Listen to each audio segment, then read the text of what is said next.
Bapa, kami bersyukur dan berterima kasih karena kami tahu kami hidup tidak untuk diri kami, tapi Engkaulah alasan untuk kami hidup.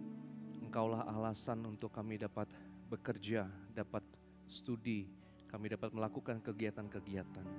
Bukan berarti kami tidak dapat mendapatkan kesenangan di dalamnya, tapi justru ketika kami melakukan apa yang Engkau kehendaki, apa yang memuliakan nama-Mu, justru di waktu-waktu itulah kami mendapatkan sebuah kesenangan yang tertinggi dalam hidup kami. Karena kami hidup sesuai dengan desainnya Tuhan. Kami melakukan apa yang baik, kami melakukan apa yang benar. Meskipun seringkali Tuhan, apa yang baik, apa yang benar itu tidak mudah untuk kami jalani. Tetapi dengan pertolongan Tuhan, Tuhan sudah menolong kami dan kami tahu kami tidak sendirian, tapi ada Roh Kudus yang menolong kami, membantu kami. Sebab itu kami berterima kasih karena Tuhan sudah menolong kami memasuki lagi semester yang baru. Kalau Tuhan sudah memimpin kami di semester yang lalu, dan biarlah kiranya Tuhan yang akan menolong kami juga dalam semester saat ini. Sehingga biarlah cerita kami di dalam semester ini bukan tentang kami, tapi tentang Tuhan yang hidup di dalam diri kami. Berkati kami Tuhan, siapapun kami hari ini, biarlah kami dapat belajar dari kebenaran firman Tuhan. Biarlah firman Tuhan hari ini seperti pedang yang bermata dua, yang tidak hanya berbicara kepada yang mendengarkan, tetapi juga berbicara kepada yang menyampaikan. Sehingga kami semua tidak kehilangan dari berkat Tuhan. Di dalam dan melalui Yesus Tuhan, Juru Selamat kami yang hidup, teladan dari kerendahan hati itu sendiri, kami berdoa. Amin. Silakan duduk, server.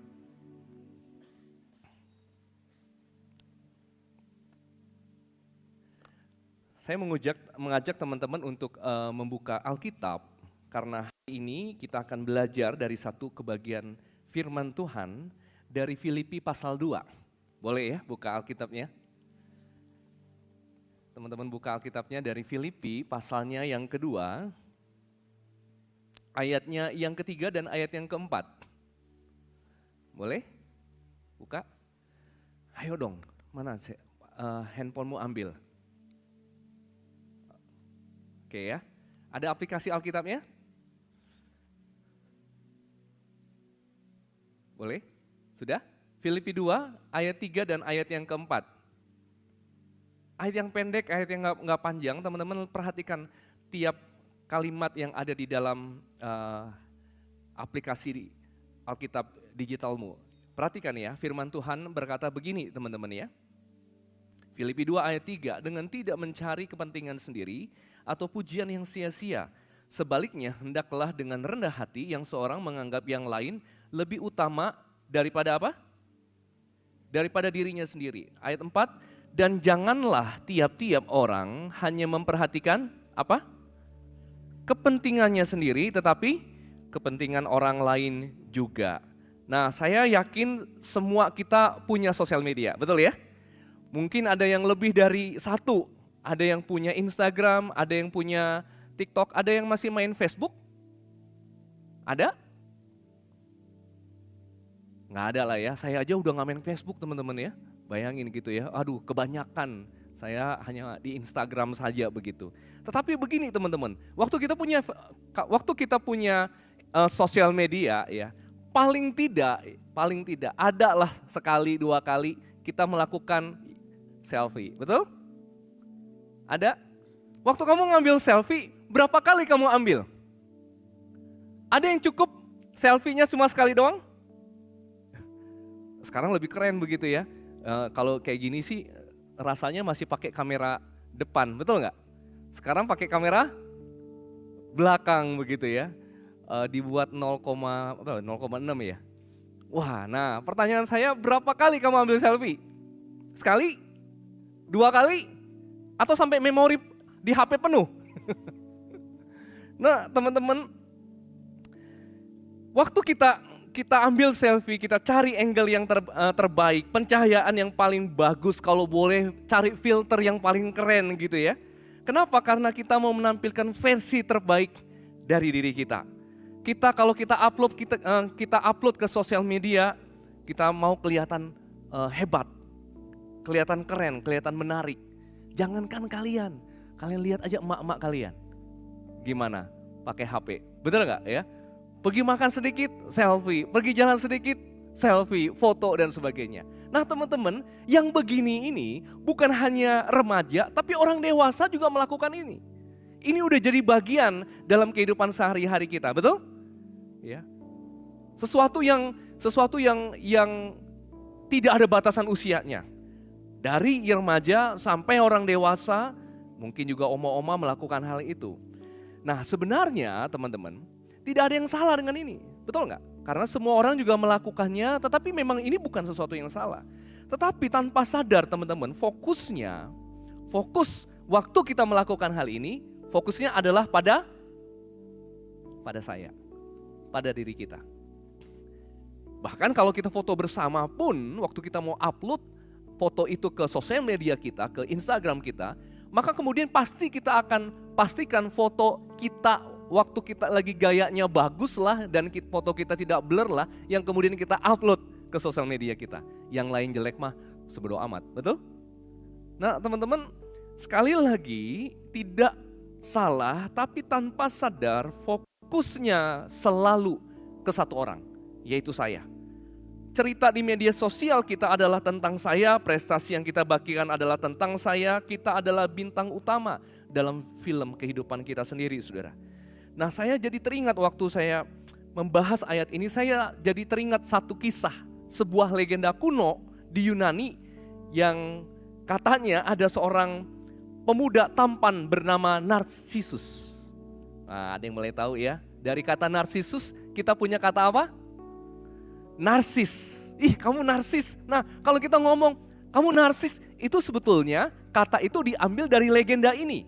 Legenda si Narsisus yang tampan. Saking tampannya semua orang itu mengagumi dia teman-teman. Tetapi Narsisus ini sombong. Dia menolak semua cinta wanita yang datang kepada dia. Jadi karena ganteng sekali, tampan sekali itu, dia dikelilingi wanita yang mengagumi dia, menyatakan cinta. Tapi semua cinta itu ditolak karena dia adalah seorang yang sombong teman-teman. Dan dia berpikir tidak ada seorang wanita pun yang di sekelilingnya itu yang layak untuk dirinya. Wah gila ya, itu orang udah sombongnya tingkat dewa. Sampai satu hari teman-teman, karena kesombongannya udah tingkat dewa, sampai dewa juga kesel sama dia. Ya, betul-betul, nanti teman-teman cari aja kalau nggak percaya di Google atau di ChatGPT, tanya kisah legenda Narsisus. Karena memang kesombongannya tingkat dewa begitu ya. Sampai dewa itu kesel sama Narsisus ini, dia geram dan sebagai hukumannya mereka membuat Narsisus yang tampan ini haus. Lalu cepat-cepat kemudian dia cari sumber air. Ketemulah sebuah danau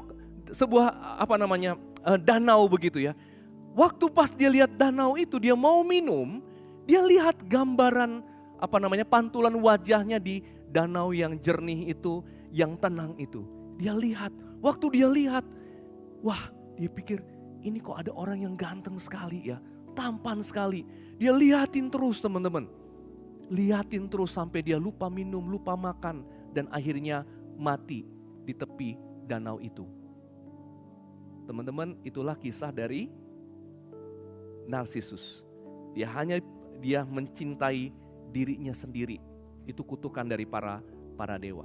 Nah teman-teman, legenda dari kisah Narsisus ini kita belajar bahwa orang yang jatuh cinta pada dirinya sendiri, akan mementingkan diri sendiri teman-teman. Itu bukan hanya tidak baik bagi orang lain, tetapi juga tidak baik bagi dirinya sendiri, betul?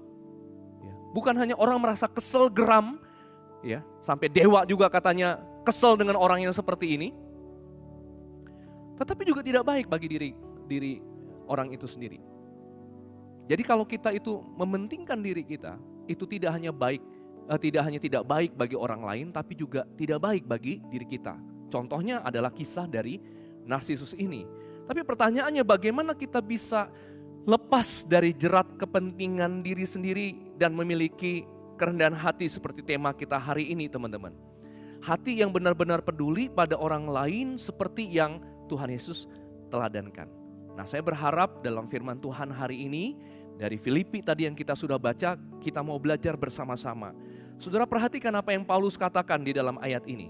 Saya ambil ayat yang ini dari versi firman Allah yang hidup. Kalau kamu punya Alkitab versi digital YouVersion, itu banyak versi Alkitabnya. Salah satu ayat versi favorit saya adalah dalam bahasa Indonesia adalah FAYH. Jadi kalau kamu baca sebuah ayat firman Tuhan, kamu nggak ngerti ini artinya apa, kamu coba cari dua versi. Pertama bahasa Indonesia masa kini, yang kedua firman Allah yang hidup. Nah teman-teman perhatikan ya, di dalam firman Allah yang hidup ini beda sekali dengan yang tadi kita baca dalam versi terjemahan baru. Dikatakan apa? Jangan apa? Jangan mementingkan diri sendiri. Jangan hidup sekedar untuk memberi kesan baik kepada orang lain. Hendaklah rendah hati dengan menganggap orang lain lebih baik daripada saudara sendiri. Jangan hanya memikirkan kepentingan diri sendiri, tetapi perhatikanlah juga kepentingan orang lain. Ada berapa kata jangan teman-teman? Ada berapa kata jangan? Jangan apa? Mementingkan diri. Jangan hidup sekedar untuk memberi kesan kepada orang lain bahwa kita baik. Lo apa lagi? Jangan memikirkan kepentingan diri sendiri.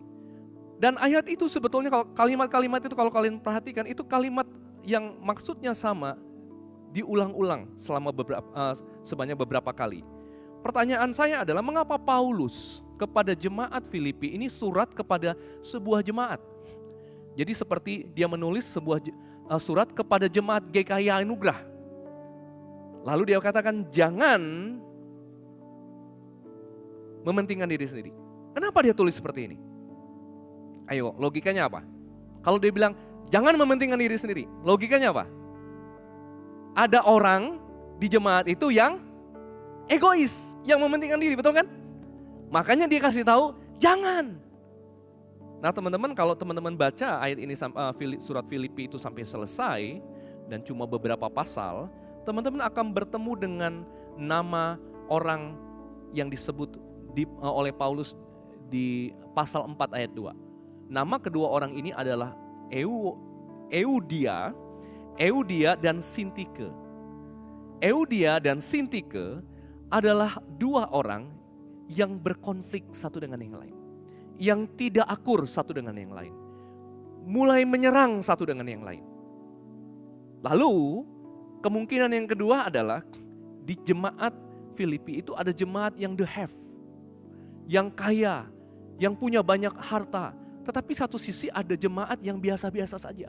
Atau lebih cenderung gak punya apa-apa. Ini seperti dua kutub, utara dan selatan. Nah dua orang ini, baik orang yang kaya, orang yang gak punya apa-apa. Ini dua orang yang bisa sama-sama mementingkan diri. Kita mungkin cenderung akan berpikir bahwa orang yang mementingkan diri adalah orang yang kaya. Enggak juga teman-teman. Orang yang gak punya apa-apa juga bisa seperti itu.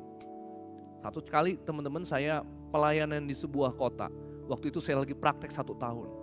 Lalu saya praktek itu di sebuah gereja pos. Jadi gereja tempat saya praktek itu gereja yang seperti anugerah, tapi ada posnya. Nah waktu kemudian kami ada acara gabungan kayak kemarin mungkin worship night. Lalu saya bersama dengan rekan-rekan pemuda itu naik angkot. Naik angkot kira-kira berhentilah di Gang Irsat. Nah karena berhenti angkotnya, lalu kemudian kita harus turun kan ya. Harus ngetem dulu sebentar karena di angkot ada sekitar 10 orang lah kira-kira gitu. Turun, waktu turun teman-teman ambil waktu ada orang yang di belakang itu harus ngantri dulu. Teman-teman tahu apa yang kemudian dilakukan oleh orang yang di belakang ini? Gereja itu memang berada di lingkungan, saya tahu sekitar itu adalah lingkungan-lingkungan yang memang kurang mampu. Orang itu teriak begini, hei orang kaya, cepetan. Egois gak? Egois. Kita bukan mau ngetem, kita mau turun sebentar dong. Ya, tapi gak sabaran. Nah orang yang gak sabar adalah orang yang juga gak mementingkan dirinya sendiri teman-teman. Nah teman-teman di jemaat Filipi ada yang seperti itu. Dan Paulus langsung kepada inti permasalahan. Waktu bicara soal masalah ini ada apa namanya? Ada perpecahan di tengah jemaat. ada hal yang gak baik dalam pertemanan Eudia dan Sintike tadi. Dan itu mulai mengganggu komunitas orang beriman di sana. Atau kalau di Wave ini, misalnya ada di antara pengurus yang mulai cekcok satu dengan yang lain. Nah, Paulus langsung pada inti permasalahan. Dia katakan apa? Dia katakan di ayat ini sebenarnya adalah akar dari disunity. Akar dari kita gak bisa bersatu, itu adalah kepentingan diri sendiri. Akar dari perpecahan adalah ketika kita menganggap diri lebih baik daripada orang lain. Teman-teman, kepentingan diri itu kalimat yang negatif. Tapi mementingkan, menganggap diri lebih baik itu sesuatu yang acap kali semua orang juga bisa lakukan itu, betul? Kita menganggap diri kita lebih penting, lebih baik. Seperti tadi yang saya bilang, ada orang yang biasa-biasa gak kurang mampu begitu ya. Begitu kami mau turun, dia bilang, "Hei orang kaya." Aduh, waktu itu mungkin ada memang kalau orang kaya kami nggak naik angkot, betul nggak? Tapi orang itu tahu ini gereja kayaknya banyak duitnya begitu ya. Lalu dikira semua orang yang ke sana adalah orang yang banyak duit. Dan orang itu bilang apa? Ya nggak sabar dan dia bilang, "Hei orang kaya, cepetan." Teman-teman, orang ini menganggap dirinya lebih penting. Gua mau cepetan, lu minggir. Padahal itu adalah orang yang tidak mampu sebetulnya. Nah teman-teman, kita tuh sering berpikir begini, kita tidak bisa bersatu karena perbedaan. Betul nggak? Kita beda karakter, beda sifat, beda latar belakang, beda pendapat. Semua ini adalah masalah yang ada di permukaan. Memang betul kalau kita ada perbedaan pendapat yang tajam, memang bisa mengakibatkan perpecahan. Tetapi teman-teman perhatikan sekali lagi, sebetulnya yang mengakibatkan perpecahan bukan karena kita beda pendapat. Ada orang yang berdebat satu dengan yang lain tetapi bisa tetap akur. Kalau teman-teman masuk dalam perkuliahan nanti yang akan kuliah atau mungkin di SMA sekarang udah bisa seperti itu. Ada orang yang debat, betul nggak? Ada acara debat bahkan begitu. Tapi masih bisa akur. Karena apa? Karena masing-masing tidak punya kepentingan diri, tidak menganggap dirinya lebih hebat. Jadi teman-teman, masalah perbedaan itu adalah masalah yang ada di permukaan, tetapi dasarnya adalah kepentingan diri sendiri. Apa yang dimaksud dengan kepentingan diri sendiri atau menganggap diri lebih baik daripada orang lain? Saya coba lihat dari terjemahan yang lain teman-teman ya. Ternyata di dalam Alkitab bahasa Inggris, kata menganggap diri lebih penting daripada orang lain ya atau kepentingan diri sendiri itu dipakai kata menarik di NLT, New Living Translation. Dipakai kata self ambition. Lalu saya cari sebetulnya self ambition itu apa? Dan menarik antara self ambition dan humility, humble heart, itu dua hal yang bertentangan ternyata. Self ambition, ambisi diri adalah thinking that you are better than other people. Kamu berpikir bahwa kamu adalah orang yang lebih baik dari orang lain. Tetapi humility justru kebalikannya, not thinking that you are better than other people. Misalnya nih, kalau misalnya ada orang yang kalau kita lihat ya, tuh lihat deh itu, udah jelek, hidup lagi. Teman-teman perhatikan kalimat ini ya, udah jelek, hidup lagi, tapi pede, aduh ampun deh orang ini. Teman-teman perhatikan kalimat itu, coba lihat kepada dirimu sendiri.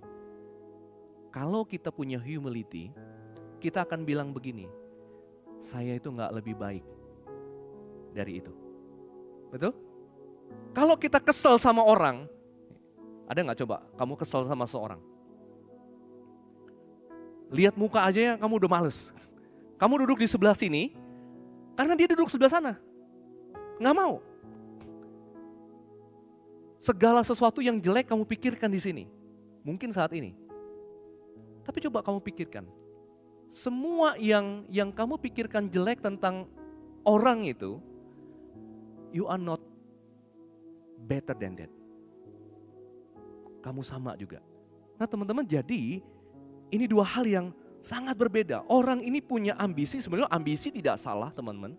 Tapi ambisi dalam hal ini adalah membuat diri mereka kelihatan besar. Yang mereka lakukan tujuannya membuat mereka mereka lakukan hanya untuk diri mereka sendiri, teman-teman. Teman-teman, ada seorang penulis namanya C.S. Lewis. C.S. Lewis tuh ngomong begini, teman-teman.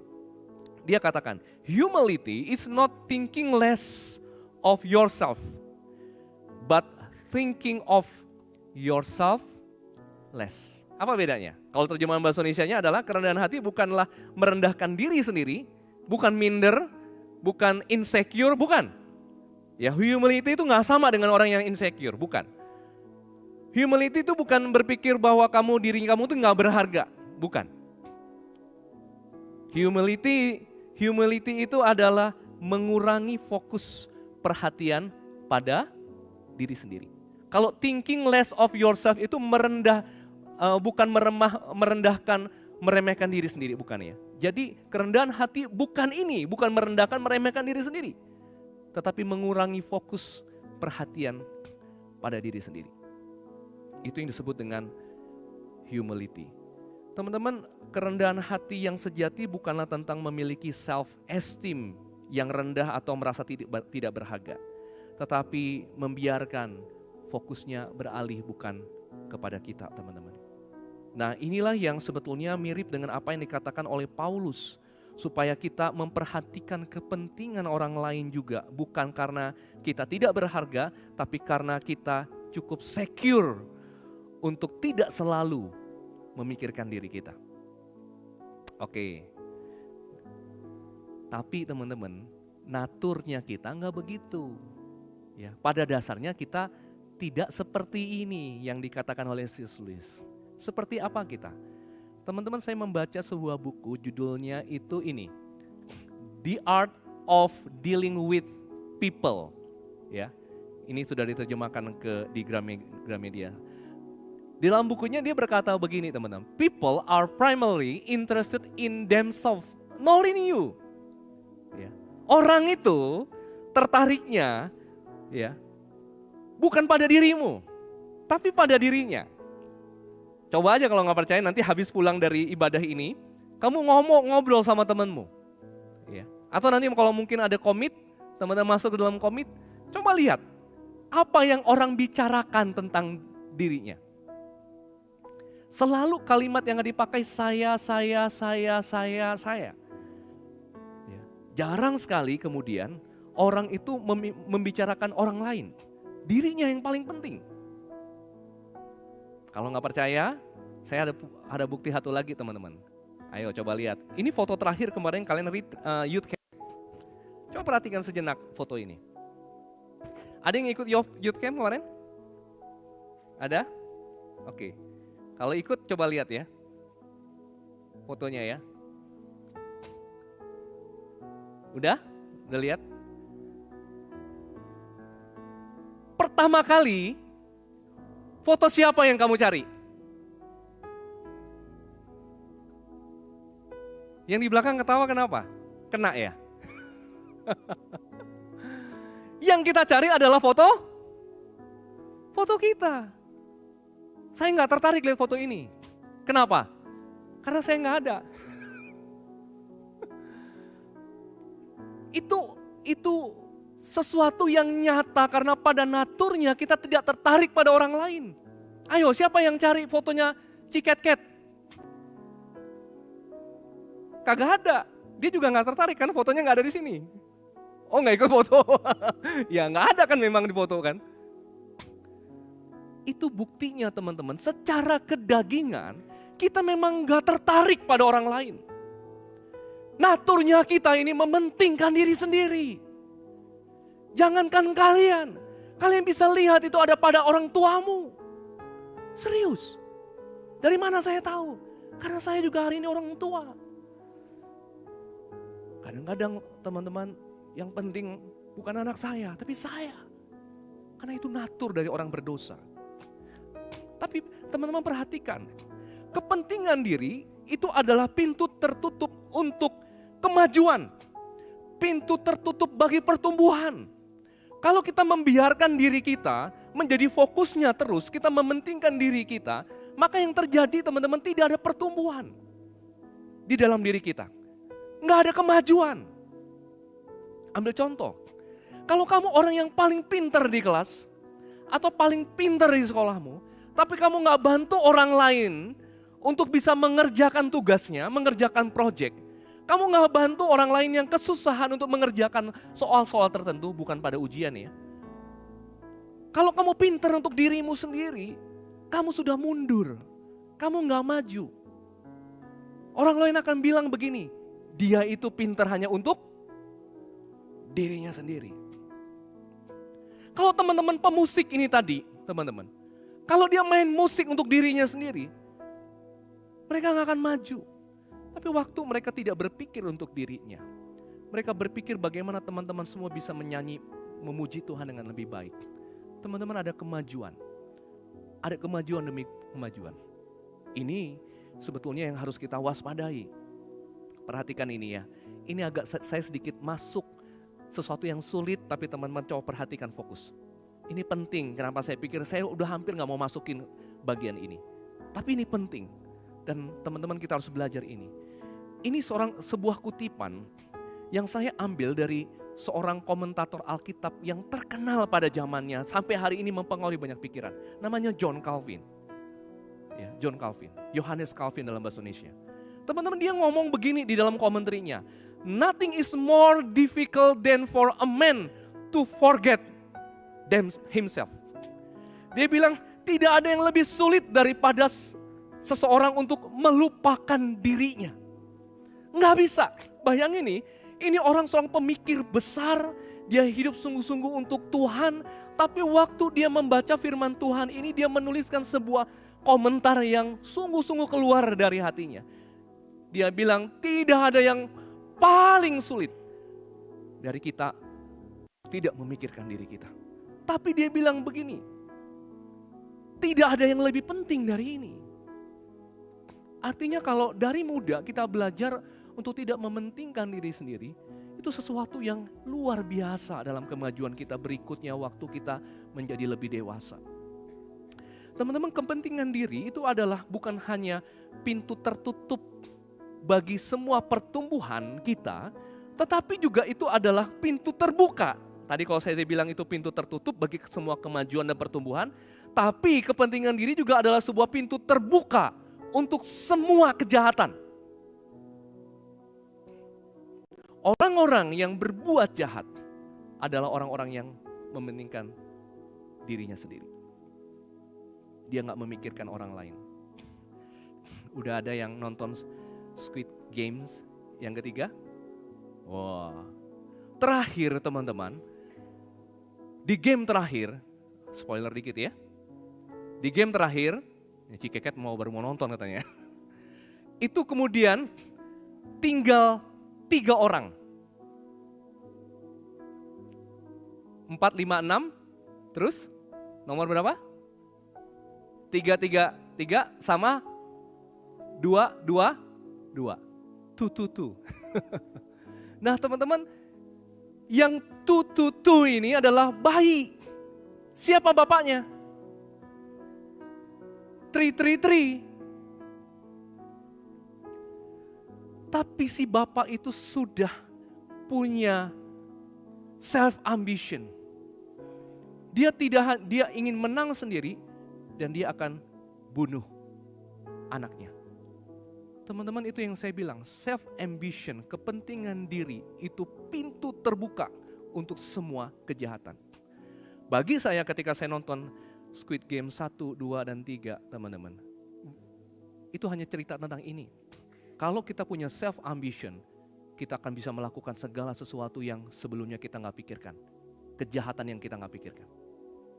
Sebab itu teman-teman, apa kuncinya supaya kita berbalik dari natur kita? Kuncinya adalah ini teman-teman. Teman-teman mari berupaya untuk kemudian tidak mengikuti kedagingan. Kalian akan sering lihat saya akan tampilkan gambar ini. Teman-teman, pertobatan itu adalah sebuah langkah untuk meninggalkan the mind of the flesh, pikiran kedagingan, untuk menuju kepada the mind of Christ, pikiran Kristus. Pertobatan itu sebuah kunci untuk membawa kita dari berpikir soal diri sendiri, baru berpikir tentang apa yang Kristus inginkan dalam hidup saya. Repentance itu titik nol. Kalau kamu maju ke depan, kamu bertobat teman-teman, itu titik nol. Kamu harus melangkah ke sana. Tapi pertanyaannya bagaimana harus melangkahnya? Teman-teman, Filipi 2, tadi kita baca ayat 3-4. Tetapi di ayat kelimanya, itu diberikan jawabannya. Jawabannya adalah bagaimana? Kalau supaya saya jangan memikirkan diri sendiri, bisa memikirkan orang lain. Kuncinya begini, hendaklah kamu dalam hidupmu bersama menaruh pikiran dan perasaan yang terdapat juga dalam Kristus Yesus. Dalam bahasa Indonesia masa kini, Alkitab terjemahan bahasa Indonesia masa kini dikatakan, hendaklah kalian berjiwa seperti Yesus. Waktu saya coba gali ayat ini, ternyata begini teman-teman. Kata berjiwa itu dari kata Yunani yang disebut dengan pronesis. Pronesis itu sederhananya adalah mindset, the way of thinking.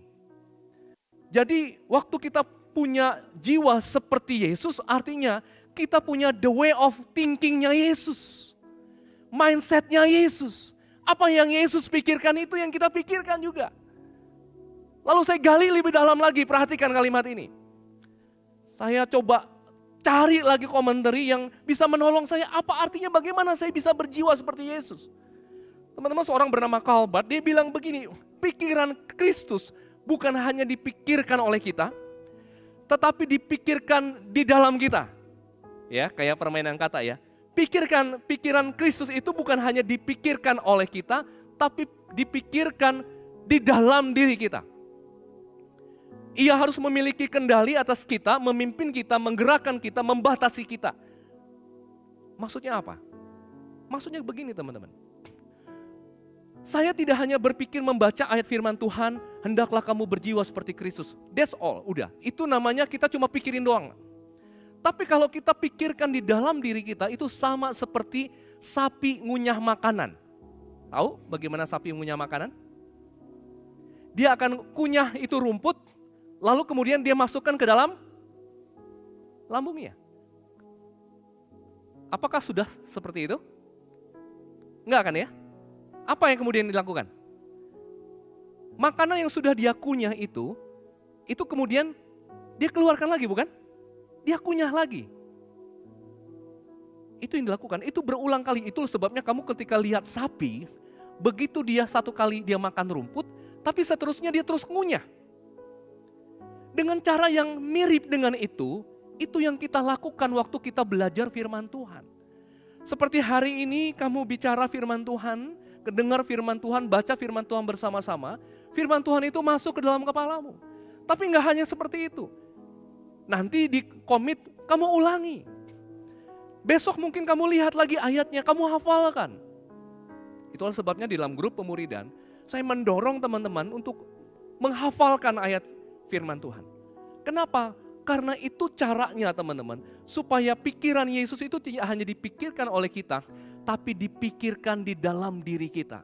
Sampai Calvert bilang begini teman-teman, sampai pikiran itu kemudian mengambil kendali atas diri kita, memimpin kita, menggerakkan kita. Kalau ada sesuatu yang kamu mau lakukan, kamu tidak mau lakukan, tapi kamu tahu itu self-ambition. Pikirannya Kristus itu akan mendobrak kita, membuat kita mau melakukannya. Ambil contoh hari ini, kalau kamu bermasalah dengan seseorang. Ada kalanya teman-teman, kamu gak suka banget dengan orang ini, perilaku orang ini, dan memang bukan kamu yang salah. Tapi kamu tahu bahwa gak benar kalau gue gak salamin dia hari ini. Teman-teman, pikiran Kristus itu akan mendorong kamu untuk kamu mengulurkan tanganmu dengan tidak mudah. Dan kamu salami orang itu. Pikiran Kristus itu akan membuat kamu diam di rumahmu.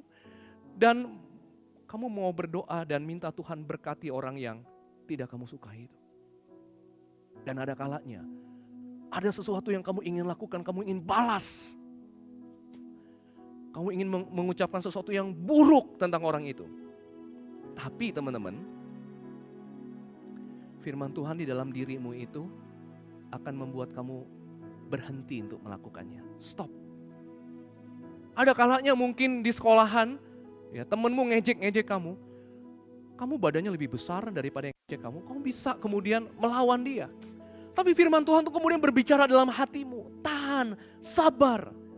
Kamu biarkan dirimu menerima ucapan-ucapan yang tidak baik. Padahal tuh orang kalau kamu remes aja udah penyot dia. Tapi kamu gak lakukan itu karena firman Tuhan itu ada dalam dirimu. Atau ada kalanya teman-teman, waktu ujian, aduh di samping itu nanya begini, udah selesai belum? Belum. Berapa nomor lagi? Ada 1 nih, aku inget tapi lupa. Loh gimana dong? Inget tapi lupa, pernah begitu? Oh nomor berapa? Nomor 9. Ya udah ini ada jawabannya. Nah apa yang kamu lakukan? Kamu yakin semua jawabanmu benar, cuma 1 ini yang kamu gak tahu. Firman Tuhan di dalam dirimu itu akan bilang begini, stop, gak perlu lakukan. It's okay kalau kamu gak tahu, ya inilah kamu, apa adanya. Teman-teman, itu yang dikatakan oleh Calvert dalam bagian ini. Nah teman-teman, kita belajar kalau kita mau menjadi seperti Kristus, humble, punya humble heart. Yesus bilang begini teman-teman, rela berkorban. Dan rela berkorban itu berbicara apakah saya rela berkorban, bukan siapa yang rela berkorban bagi saya. Yang kedua, rela melayani. Apakah saya rela melayani, bukan siapa yang rela melayani bagi saya, bukan. Atau yang ketiga, rela menaati Allah. Pertanyaannya, apakah saya rela menaati kehendak Allah, bukan apakah Allah mau melakukan kehendakku. Kalau kita mau seperti Yesus, ini yang kita lakukan. Teman-teman, saya ingin tutup firman Tuhan pagi hari ini dengan sebuah cerita teman-teman. Konon katanya di China kuno hidup seorang pria yang sudah tua. Dia mulai memikirkan akhir hidupnya. Dia rasa waktunya udah gak lama lagi. Dia akan tinggalkan dunia ini. Lalu kemudian dia lagi berpikir, seperti apa ya sorga itu? Saya pengen tahu. Saya pengen tahu seperti apa ya itu neraka itu ya. Lalu kemudian orang ini pergilah kepada seorang bijak yang hidup di desanya teman-teman. Lalu orang bijak itu mengajaknya ke sebuah restoran yang unik cara makannya teman-teman. Di restoran itu, di rumah makan itu disediakan semua makanan yang lezat, yang enak dan gratis lagi, nggak bayar. Tapi ada cara makan yang unik. Orang ini dibawa ke satu ruangan. Waktu dilihat, itu ada meja yang besar. Ya, lalu kemudian orang-orang itu duduk berkeliling. Makanan itu diletakkan di tengahnya. Tapi mereka ini harus makan dengan sendok yang panjangnya 1 meter. 1 meter tuh dari sini ke sini teman-teman. Ya, ayo, kalau kamu punya sendok begini panjangnya, gimana cara makannya? Teman-teman, di ruangan itu begitu dia masuk, itu orang-orang pada marah-marah satu dengan yang lain. Caci maki, makanan jadinya berantakan. Wah itu pokoknya chaos banget begitu ya. Kenapa? Karena mereka lapar, mereka mau ambil sendok itu makanan, pada waktu dia mau masukin ke mulutnya, nggak bisa. Ambil makanan, mau dimasukin nggak bisa. Marah-marah jadinya, maki-maki. Lalu kemudian orang bijak itu bilang begini, ini neraka. Dia bilang, aku jadi mengertilah seperti apa ini neraka. Lalu tunjukkan kepadaku seperti apa surga.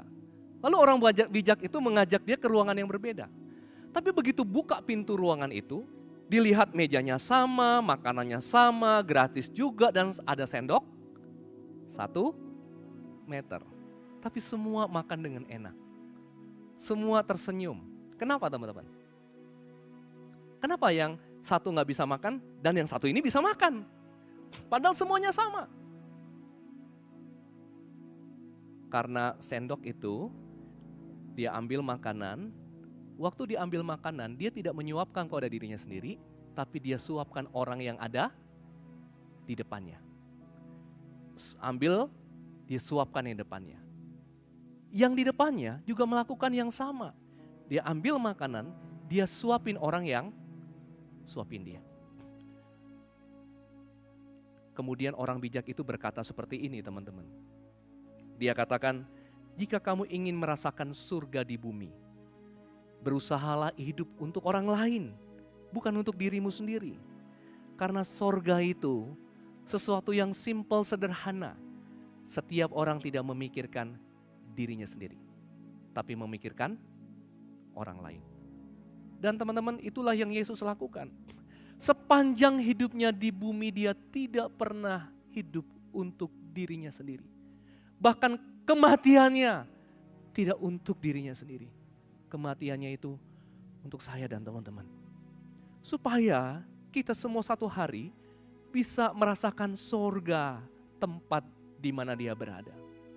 Kalau hari ini kamu mau punya humble heart seperti Tuhanmu, datanglah padanya, belajarlah padanya. Mari kita tundukkan kepala, kita berdoa.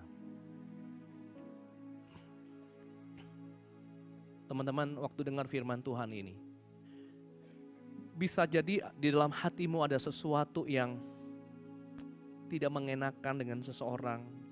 Kamu gak suka, dan tanpa sadar mungkin saja kamu merasa dirimu lebih baik. Kalau kamu mau belajar punya humble heart,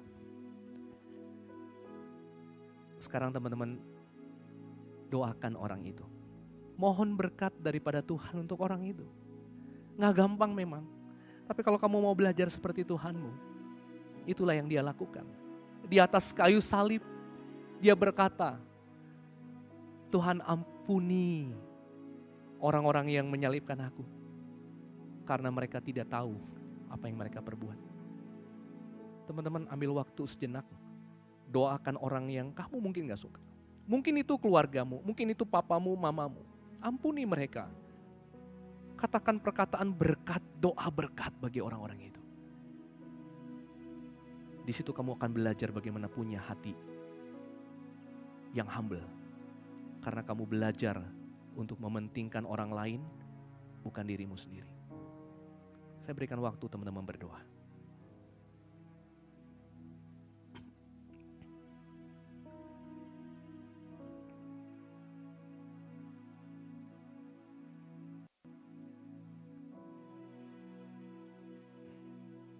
Berkati orang itu.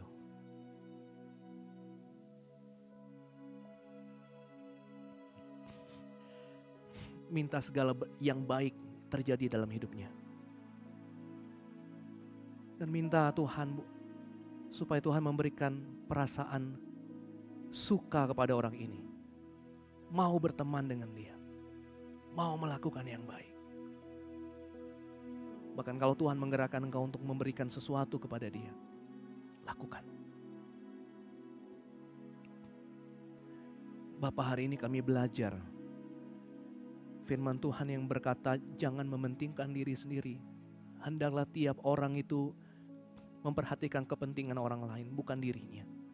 Dan kami belajar itu hanya bisa kami lakukan kalau kami punya jiwa seperti Kristus. Kami memikirkan perkataan Yesus. Sehingga pikiran Yesus itu dapat menjadi mindsetnya kami, the way of thinkingnya kami. Bapak, kami tahu ini tidak mudah, tapi kami mau hidup dipimpin oleh Roh Kudus, bukan hidup dipimpin oleh kedagingan. Sebab itu Tuhan tolong kami, supaya kami belajar sejak muda dalam hal ini. Berkati kami semua, berkati hamba-Mu, mampukan kami sama-sama melakukan kebenaran firman Tuhan ini. Dalam nama Tuhan Yesus kami berdoa, amin.